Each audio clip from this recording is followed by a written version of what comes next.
Arrancamos con nuestro primer entrevistado. Está ya con nosotros Marcelo Espinel, subdirector de Fundación Ciudadanía, Desarrollo y director del Observatorio Legislativo. Quiero darle la bienvenida. Está conectado con nosotros de forma telemática para analizar precisamente lo que ha sido este 2022 en torno al trabajo del legislativo. ¿Cómo lo categoriza la ciudadanía? ¿Tienen tal vez ustedes una última encuesta para poder, o se basan tal vez en alguna encuestadora, para saber cuál es la percepción que tiene la gente frente al trabajo que han realizado nuestros asambleístas? Bienvenido, Marcelo. Qué gusto saludarlo.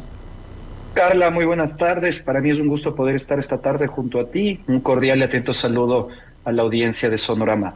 Pues el Observatorio Legislativo no hace encuestas, tampoco se basa en las encuestas que tal vez ya se han hecho públicas y que creo que los ecuatorianos las hemos visto, que bordean entre el 8 y el 12% al respecto de la credibilidad, de la confianza de los ecuatorianos en la Asamblea Nacional. Y sin duda que ese es un dato preocupante. Que 8 de cada 100 ecuatorianos crean en la palabra o que confíen en el trabajo de la Asamblea Nacional pone en evidencia que realmente la institución no va para nada bien. En todo caso, entonces, ¿cómo podríamos hablar del número de leyes aprobadas durante este año? De cierta manera, la discrepancia que ha existido entre los diferentes bloques. ¿Cómo ven ustedes de todo el trabajo que ha realizado el legislativo en este 2022? Bueno, en ese sentido, el Observatorio Legislativo desde el año 2011 viene levantando información sobre el trabajo de la Asamblea Nacional. Lo que nosotros hacemos es entregar a la ciudadanía datos sobre qué es lo que ha hecho o lo que no ha hecho la Asamblea Nacional para que ellos puedan evaluar si es que sus representantes están cumpliendo con aquello que nos ofrecieron en campaña. Creo que cuantitativamente el trabajo de la Asamblea Nacional ha sido un trabajo rico realmente, se ha mantenido dentro del promedio de los últimos periodos legislativos. Se ve que en los últimos periodos legislativos el número de leyes aprobadas es de 15 en promedio por año y pues la Asamblea Nacional de Ecuador hasta el día de hoy ha aprobado un total de 30 leyes. Veamos cómo, pues, comentaba hace un momento Carla, esto pues se mantiene dentro del promedio.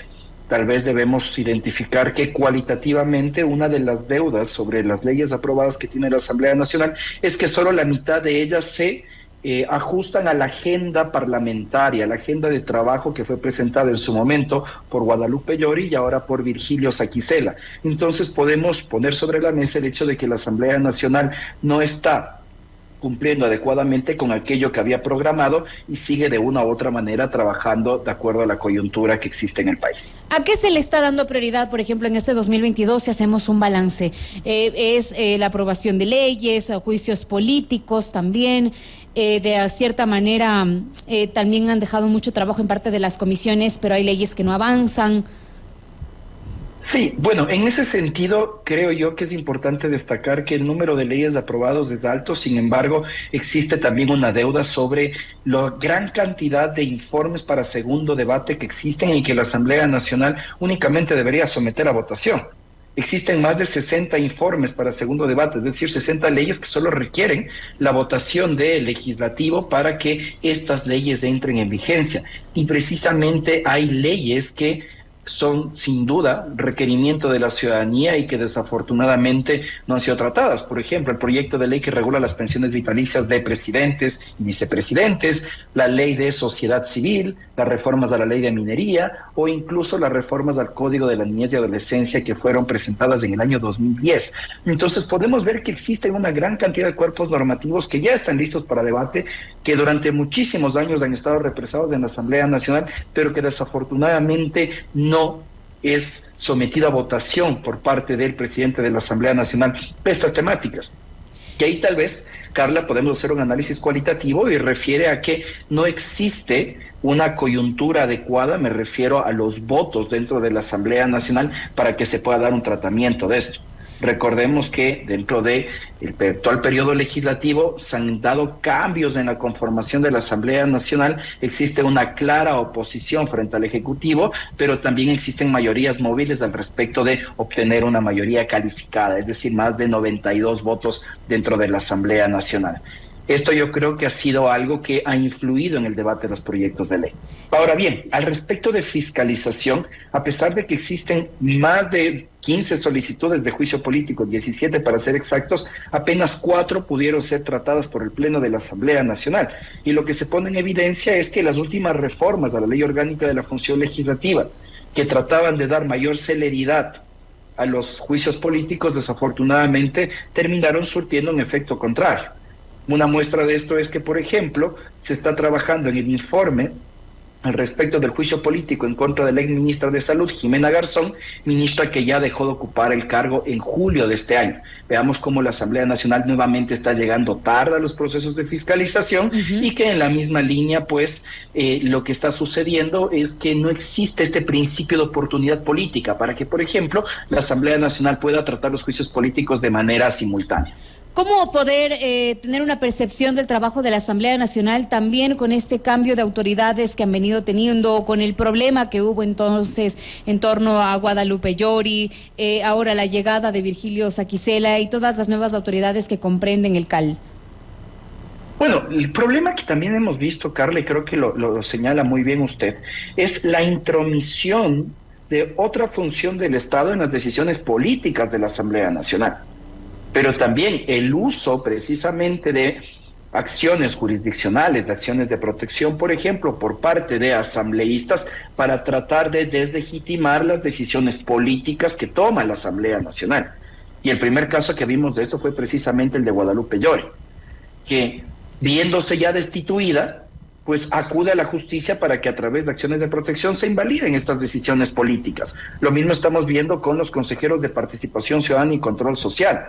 Entonces, desafortunadamente, este tipo de intromisión o el uso de acciones jurisdiccionales para poder invalidar esas decisiones políticas debilitan ya no solo la confianza en la Asamblea Nacional, sino debilitan nuestro Estado de Derecho y sin duda afectan al orden, a la agilidad, a la agenda parlamentaria que tiene que cumplir la Asamblea Nacional, pues se ve más entrometida en este tipo de escándalos que en el despacho, como mencionaba hace un momento, de proyectos de ley para ser aprobados, así como también enjuiciamientos políticos. También hablemos de alguna manera sobre esta situación que es posible que vaya a tener la Asamblea Nacional en sus manos. Y menciono que es posible porque va a estar dentro de las preguntas de la consulta popular. ¿Cómo ve usted que el Consejo de Participación Ciudadana ahora ya no vaya a tener las funciones de elegir autoridades y eso pase al legislativo en medio de los problemas de la coyuntura e incluso de estas discrepancias que ha existido con el organismo últimamente? A ver, hemos atravesado ya 3 procesos de reforma al respecto de cómo se designan las autoridades de nuestro país. Recordemos que la designación de autoridades de control, en primer lugar, viene a partir de la constituyente de Montecristi y el primer Consejo de Participación Ciudadana y Control Social inició este proceso.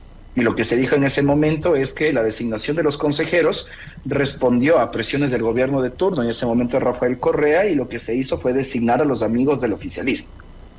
Después atravesamos el proceso que fue propuesto por Lenín Moreno a través de una consulta popular en la cual los ecuatorianos decidimos tener un consejo transitorio. Y a través de este consejo transitorio pasamos de los amigos de los unos a los amigos de los otros, pasamos de los amigos del correísmo a los amigos del morenista. Y nuevamente ahora estamos queriendo cambiar este proceso. Yo creo en primer lugar que se ha puesto en evidencia que el Consejo de Participación Ciudadana y Control Social se ha convertido en el botín político de cualquier partido que esté en el poder, porque se dan cuenta la importancia que radica en el poder designar autoridades de control. El querer devolver esto a la Asamblea Nacional, personalmente considero que es un acierto, porque estamos dándole la relevancia debida a los partidos políticos y a la naturaleza representativa que tiene el Parlamento. El problema que tenemos aquí, Carla, es que si en la actualidad tenemos una Asamblea Nacional que está involucrada en posibles casos de corrupción, en la que los procesos de negociación política, que son normales en cualquier parlamento, Marcelo, no se los hace de forma transparente y no sobre la mesa, ¿qué va a pasar con los procesos de designación? No solamente eso, sino también los intereses que existen por detrás y que ya lo han demostrado incluso algunas bancadas. Hay denuncias entre ellos mismos que, por ejemplo, en la parte del Consejo de Participación Ciudadana y esta designación de autoridades están atrás del superintendente. Entonces, de cierta manera, ya se crea una desconfianza de parte del trabajo que va a hacer el legislativo en torno a esta designación, que es súper importante. A ver, en cualquier país del mundo existen intereses por parte de los partidos políticos para designar autoridades de control. Y eso es normal. De hecho, en otros países existen personas que deciden ser militantes de los partidos políticos y no para ser electos como congresistas, asambleístas, alcaldes, sino porque quieren ocupar cargos en entidades de control y están preparados académico o profesionalmente para esto y esperan que el partido político lo sugiera. Desafortunadamente aquí hemos satanizado la participación política, hemos satanizado que un individuo que quiere llegar a una entidad de control sea afiliado a un partido político, y yo creo que eso tenemos que reverlo. La participación política en democracia es normal y de hecho es necesaria para fortalecer el Estado de Derecho. El problema que vemos acá es que los procesos de designación no se realizan de forma transparente. Y tal vez esta persona, que precisamente es militante de un partido político y quiere llegar a una entidad de control, el problema no es precisamente su vinculación al partido político. El problema radica en que tal vez no está preparada para ocupar ese cargo, o que no cuenta con aspectos relacionados a su integridad para ocupar dicho cargo. Claro. Entonces, lo que se espera con esta reforma es que, claro, vuelva a la Asamblea Nacional el proceso de designación de autoridades, que se realicen los procesos de concursos de méritos, oposición, ternas, etcétera, etcétera, etcétera, pero que sean plenamente transparentes, que sean auditables por parte de la ciudadanía. Sobre todo la parte de las ternas, porque desde las ternas parte eso. Bueno, no solo en las ternas, veamos también qué sucede cuando son procesos de selección a través de mecanismos de méritos de oposición. El analizar, por ejemplo, qué tipo de preguntas son las que se realizan a los postulantes. El analizar si es que realmente estas preguntas fueron resguardadas de forma debida, para que en el momento en el cual sean rendidas, sean conocidas por los postulantes, es importante. Y que después de esto, en la fase ya del análisis de méritos, por ejemplo, también puedan ser examinados los perfiles de los postulantes y saber si es que realmente son probos para ocupar dicho cargo. Entonces, si es que estos procesos se hacen realmente de forma transparente y que están fomentando el control social, es importante que tanto los asambleístas, así como también medios de comunicación y la sociedad civil, vigilen este tipo de procesos. Entonces, aquí también radica una responsabilidad muy grande, no solo en la Asamblea Nacional, sino en otros actores de este ecosistema. Pero ahora, Carla, también debemos poner sobre la mesa lo siguiente. Nuevamente estamos buscando un nuevo mecanismo para designar autoridades, que ojalá no termine como ha sido en el pasado, en el cual pasamos de los amigos de los unos a los amigos de los otros. Y no garantizamos que estos procesos nos den autoridades de control independientes. Claro, un proceso transparente, que es lo que se espera. Ahora, ¿cómo ve usted el camino de la Asamblea Nacional para el próximo 2023? Creo que hay tres aspectos importantes. Sin duda, las leyes que están en el escritorio, que son leyes que están listas para votar y que mencionábamos hace poco, que son más de casi 60 proyectos de ley que están listos para ser votados. La segunda, que creo que es importante tener en el radar, es la propuesta de enmienda constitucional, esta modificación en la Constitución que ha hecho el presidente de la República al respecto de que los militares puedan apoyar en temas de seguridad, del control de la seguridad interna en el país. Hay que recordar que, de acuerdo a nuestra Constitución y a la Ley Orgánica de la Función Legislativa, esta propuesta de modificación tiene que ser debatida por la Asamblea Nacional con un lapso de 20 días entre el primer debate y el segundo debate. Y posterior a esto tiene que ser sometido a un referéndum ciudadano. Y por los tiempos en los cuales fue presentada este referéndum ciudadano, difícilmente, más bien imposible, no se dará en las elecciones de febrero del 2023. Entonces habrá que ver si es que la Asamblea Nacional mantiene esta postura que ya ha anunciado de ir en el camino de aprobar, de estar a favor de esta propuesta de modificación del presidente Lasso. Y el tercer punto, que creo que es importantísimo, y es que en mayo del año 2023 se va a elegir a nuevas autoridades dentro del legislativo. Se tendrá que elegir a nuevos integrantes del Consejo de Administración Legislativa y habrá que ver si es que las fuerzas políticas en la Asamblea Nacional cambian o deciden seguirle dando la confianza al asambleísta Virgilio Saquicela como presidente del Parlamento. Claro, y en este momento esa es la pugna, pues si vimos con la salida de Guadalupe Llori y la posición que tuvieron las diferentes bancadas para ver quién ocupaba un lugar en el CAL, entonces con esta nueva oportunidad de designar autoridades, ahí se viene ya un problema un poco más complejo para el legislativo y sobre todo para la parte de los votos, que eso es de clave, sobre todo para las nuevas leyes y para los informes que llegan de parte de las diferentes, pues justamente comisiones. Ahora, ¿cómo ve también de alguna manera estas discrepancias que también existen entre el legislativo y el ejecutivo, que hasta el momento no terminan de alguna manera por afianzarse, ¿no? Y obviamente yo digo, la oposición más grande que podría tener el gobierno en estos momentos es la Asamblea Nacional, incluso avisorando el deseo que tuvieron en este año de la muerte cruzada. Esto es algo, Carla, que ya se veía venir. Recordemos que el gobierno llega al poder con apenas 12 de 137 asambleístas que eran militantes de CREA, que son militantes de CREA. Y el resto de legisladores, una parte independientes o cercanos al gobierno, le permiten generar la bancada del Acuerdo Nacional, pero tenemos más de 100 legisladores que desde el inicio estaban identificados con la izquierda o con la centroizquierda. Y esto frente a un gobierno de derecha es una clara polarización entre el Ejecutivo y el Legislativo. Y lo que se esperaba es que precisamente se generen acuerdos, acercamientos por parte del Ejecutivo al Legislativo para que, con base en una agenda país, una agenda programática, con acuerdos transparentes sobre la mesa, se pueda generar gobernabilidad. Desafortunadamente esto no sucedió. Y lo que hemos visto en estos 2 años es lo que usted precisamente dice, ataques desde el Ejecutivo hacia el Legislativo y viceversa. Y eso lo que hace es afectar la credibilidad de la Asamblea Nacional, la credibilidad del presidente y no nos permite avanzar en reformas. Muestra de esto también es que han pasado 10 meses para que el presidente pueda presentar nuevamente un proyecto de ley, que es la ley de transformación digital presentada hace pocos días y esta modificación constitucional de la que hablábamos.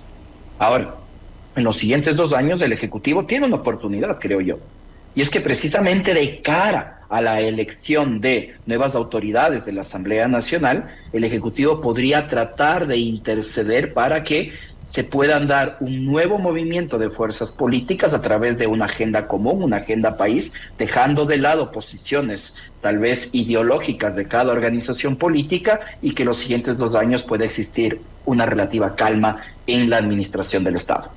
¿Cómo ve, por último, para finalizar, que es el tema que se viene a continuación, esta reforma que ha enviado el Ejecutivo a la Asamblea Nacional para saber si de alguna forma pues las Fuerzas Armadas van a poder apoyar a la Policía Nacional? Ahí también se va a ver de cierta manera la posición que tiene la Asamblea Nacional para apoyar a los proyectos que tiene el presidente de la República para combatir a la delincuencia.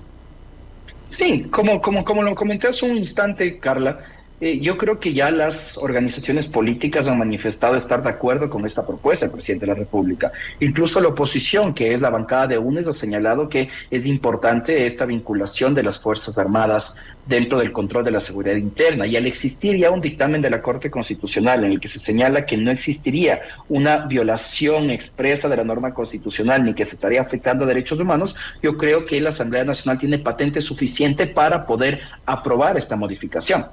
Lo único que hay que tener en cuenta es que deben cumplir con los tiempos establecidos en la Ley Orgánica de la Función Legislativa y esto impediría que el referéndum, que es obligatorio de realizar tras de esta modificación constitucional aprobada por la Asamblea Nacional, se realice en febrero del 2023. Seguramente esto se realizará en marzo en adelante y obviamente esto conllevará el uso de recursos públicos de los ecuatorianos para poder cumplir con este procedimiento constitucional.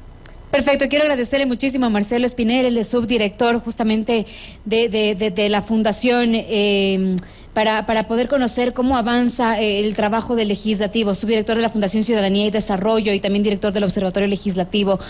Estamos esperando con buenas expectativas ver que el año 2023 sea mejor, que esta pugna que existe entre el gobierno y el legislativo pueda de alguna manera terminar para que precisamente todas las leyes puedan aprobarse en pro de los ecuatorianos, el no buscar simplemente el tener la aceptación del gobierno o la oposición del gobierno frente a las leyes, el pensar en los ecuatorianos más allá en el apoyo que necesita el presidente.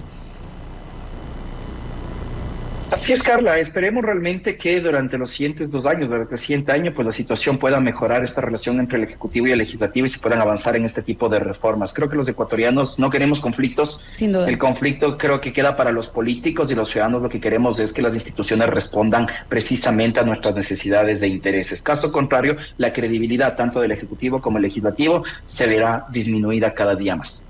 Así es. Muchísimas gracias por acompañarnos. Le deseo una excelente tarde. De igual manera, Carla. Muy amable. Son las 17 horas con 34 minutos. Momento de cambiar de tema.